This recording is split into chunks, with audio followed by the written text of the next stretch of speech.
So now we're going to move into the Carboniferous time period. So question 15, the early Carboniferous is what we call the Mississippian, and the late Carboniferous is what we call the Pennsylvanian here in North America. And the reason why we do this is we see two different rock types.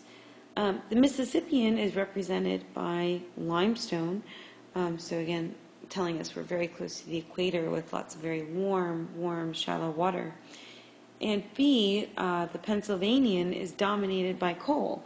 So that typical coal seam that we see all across the world on all the other continents is only the late Carboniferous for us. So we see something a little bit different than everywhere else. So let's go into the Mississippian. So in the Mississippian, again, here you can see sea levels very, very high during this time. We've got our Michigan Basin and our Williston Basin there. This is kind of known as the Africa approaching age because we're going to see Africa come in and collide here in the Pennsylvanian. But we've definitely got this nice, warm, shallow seaway sitting there, and that's what's giving us all of this vast amounts of limestone. And some of this limestone is well over 700 meters thick. So again, lots and lots of limestone sitting here at this point in time.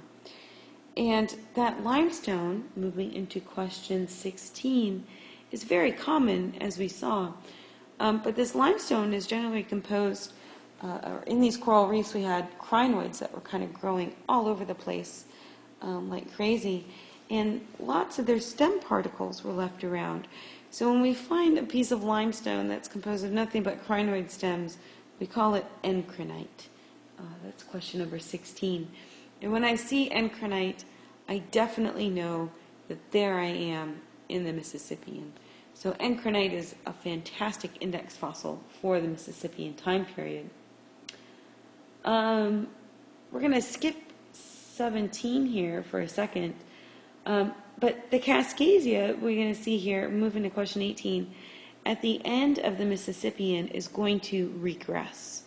So we see a huge regression and a very, very large regression, one of the largest regressions we've seen since we started talking about changing sea level. So question 18a, it's going to leave behind a large unconformity. So probably one of the biggest unconformities that we see in general is going to be at the end of the Mississippian. Now if we switch down here into the Gulf of Mexico region during the Mississippian time period, we see the deposition of lots of that fine-grained silica, and that's going to be what we call novaculite. We're moving into question 17. So a novaculite is a chert which is formed from the compression of microorganisms, and that chert underwent slight metamorphism. So it was again subjected to even more heat and pressure, but it made it very hard and very dense. Novaculites are used by Native Americans to make arrowheads, but today we use it as a sharpening stone. So if you ever sharpen your knives on a stone, that's what you're sharpening them on, are these novaculites.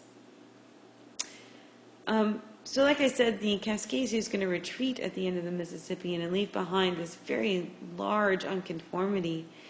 And towards the end of the Mississippian, near the base of the Ouachita Mountains, which is the base of the Grenville orogeny, something we saw form a long time ago, that area is really eroding. We've got over 8,000 meters thick of clastic sediment by the time we get to the Mississippian. So it's pretty major, the amount of material that has eroded out during this time. We really only see one organism evolve at this time, and these are belemnites. So belemnites are basically like straight ammonoids, so they don't have a coiled shell, they have a straight shell. And their shell is actually an internal shell.